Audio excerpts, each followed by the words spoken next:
Assalamu alaikum dear students, hope you will be fine. This is Shafiq Ahmed Khwaja. Welcome to BMS Ajinad.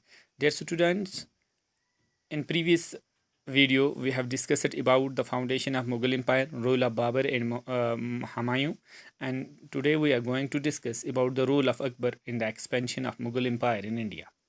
बच्चों, पहले video में हमने देखा कि बाबर ने कैसे यहाँ पर मुग़ल सुल्तानत की बुनियाद डाली, और फिर हमने देखा कि नसीरुद्दीन मोहम्मद हुमायूं जो था बाबर का बेटा, उसके जो दो टेनवर यहाँ पे होते हैं, पहले 1530 से 1540 तक, फिर बीच में उससे सुल्तानत शेरशाह सूरी छीन लेता है, फिर 1555 से 1556 तक एक साल इसे फिर हुकूमत नसीब होती है इंडिया की, लेकिन फिर ये मर जाता है सीढ़ियों से गिरकर, अपनी लाइब्रेरी की सीढ़ियों से गिरकर। उसके बाद बच्चों इसके बेटे अकबर के हाथ में हुकूमत आती है। अकबर जो है इसे मेडिवल इंडिया का सबसे बड़ा और सबसे अजीम बादशाह माना जाता है, और इसीलिए इसको हिस्टोरियन अकबर द ग्रेट लिखते हैं। Akbar was 13 year old when he became emperor. We remember my dear students, Akbar was just 13 year old. Akbar महज 13 साल का था जब उसने क्या किया, जब उसने तख्त संभाला, जब वो सक्सेसर बना अपने फादर का। His reign can be divided into 3 periods. Historian इसके दौर को 3 मुख्तलिफ अदवार में, 3 मुख्तलिफ हिस्सों में क्या करते हैं बच्चों, बांटते हैं, क्योंकि अकबर और औरंगज़ेब मुग़लों के दौर के वो बादशाह थे जिन्होंने 50 साल तक हिंदुस्तान पे राज किया। फर्स्ट फेज़ में क्या होता है बच्चों, ये फेज़ हिस्टोरियन इसको डिवाइड करते हैं 1556 से 1570 तक। Akbar became independent of the regent Bahram Khan and other members of his domestic staff. Military campaigns were launched against Suris and other Afghans against the neighboring kingdom of Malwa and Gondwana, and to suppress the revolt of his half-brother Mirza Hakim and the Uzbeks. In 1586, the Susudia capital of Chittor was seized, and in 1569 Ranthambore.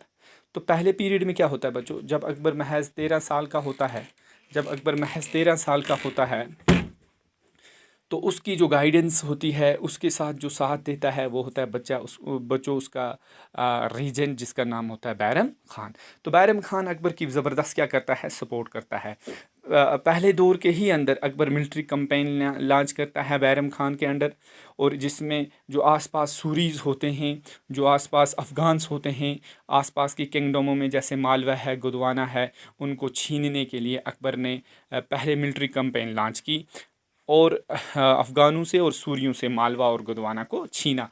इसके बाद इसका जो half brother होता है मिर्ज़ा हाकिम, ये revolt करता है, इस रिवल्ट को भी सप्रेस करता है अकबर, और 1568 के अंदर ससूदिया कैपिटल ऑफ चित्तौर जो होती है उस पर अकबर कब्ज़ा करता है, और 1569 के अंदर रणथंभौर जो होती है वो भी मुग़लों के अंडर आ जाती है। तो पहले ही दौर से अकबर ने एक्सपेंशन का काम शुरू किया और काफ़ी बड़े वसी इलाके को अपने कब्ज़े में ले लिया। नंबर 2 बच्चों, इन 1570 एंड 1585 दूसरा दौर जो है, हिस्टोरियन ने इसको डिवाइड किया है 1570 से 1585 तक। Military campaign in Gujarat were followed by the campaign in the east, in Bihar, Bengal and Orissa. फिर अकबर और मिलिट्री कैंपेन करता है मुग़ल सुल्तानत को फैलाने के लिए। ये कैंपेन कहाँ से होती है बच्चों, ये कैंपेन गुजरात पे होती है, ये बिहार, बंगाल, उड़ीसा, इन इलाकों को अकबर अपनी सुल्तानत के अंदर क्या करता है, शामिल कर लेता है। These complaints were complicated by the 1580 revolt in support of Mirza Hakim. ये रिवल्ट जो होती हैं, ये कंपेन जो होती हैं बच्चों, ये काफ़ी कॉम्प्लिकेटेड होती हैं, क्योंकि इनमें जो बहुत सारे लोग होते हैं वो मिर्ज़ा हाकिम जो होता है उसके सपोर्टर होते हैं। तो अकबर को काफ़ी टफ से टफ मिलता है, लेकिन अकबर सक्सेसफुल हो जाता है इन इलाकों को भी मुग़ल सुल्तानत के अंदर करने में। तो इस तरह अकबर के दौर के अंदर जो मुग़ल सुल्तानत का दायरा था वो फैलता गया और इतना फैलता गया कि जितने, जैसे अशोका के दौर में हम एंशिएंट इंडिया में पढ़ते हैं कि अशोका के दौर में जितनी सुल्तानत थी मुगलिया की, उससे भी ज़्यादा इलाकों को अकबर ने क्या किया, अपने कब्ज़े में किया। फिर तीसरा दौर है बच्चों कि कौन कौन सा इलाका अकबर ने अपने कब्ज़े में किया। 1885 से 605 तक, क्योंकि 605 में अकबर की डेथ हो जाती है। उसके बाद उसका बेटा सलीम जिसका नाम होता है, और जब वो तख्त पर बैठता है तो अपना टाइटल नूरुद्दीन मोहम्मद जहांगीर रखता है, वो यहाँ का हुक्मरान बन जाता है। इन 50 सालों के अंदर अकबर का जो तीसरा दौर है बच्चों, वो 85 से लेकर 1605 तक रहता है। Akbar expansion of Akbar empire, इसमें अकबर और ज़्यादा एक्सपेंशन करता है और हमारा जो जम्मू कश्मीर है इसको भी अपने साथ मिला लेता है। Campaigns were launched in the northwest. Kandahar was seized from the Safavids. Kashmir was annexed. याद रखना बच्चों, as also Kabul after the death of Mirza Hakim. यहाँ इस दौर के अंदर अकबर की जो एक्सपेंशन होती है वो और फैलती है। अकबर नॉर्थ वेस्ट में कंधार को अपने कब्ज़े में करता है, कश्मीर को अपने कब्ज़े में करता है, इवन के काबिल को भी अपने कब्ज़े में करता है। काबिल में इसका जो भाई होता है मिर्ज़ा हाकिम, वो होता है उसकी डेथ के बाद ये काबिल भी डायरेक्टली अकबर के कंट्रोल के अंदर आ जाता है। Campaign in Deccan started in bearers.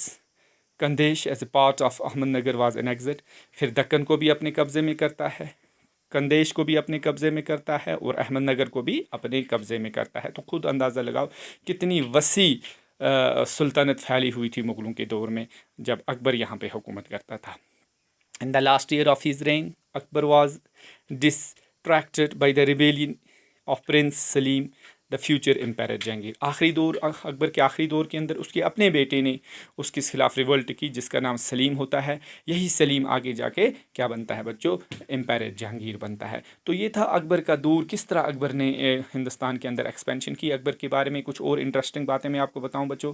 Akbar जो था, इसका जो टाइटल था वो था जलालुद्दीन मोहम्मद अकबर। महज 13 साल का ये बादशाह बना और 50 साल तक इसने बच्चों यहाँ पर क्या किया, राज किया। इसने सबसे लड़ाकू कौम जो थी उस वक्त हिंदुस्तान के अंदर वो थे राजपूत। इसने राजपूत के साथ फ्रेंडली रिलेशंस को एडॉप्ट किया, दोस्ताना ताल्लुकात कायम किए और उनकी राजपूत पॉलिसी पूरी हिस्ट्री में मानी जाती है। पूरी इंडिया में मशहूर थी अकबर की राजपूत पॉलिसी।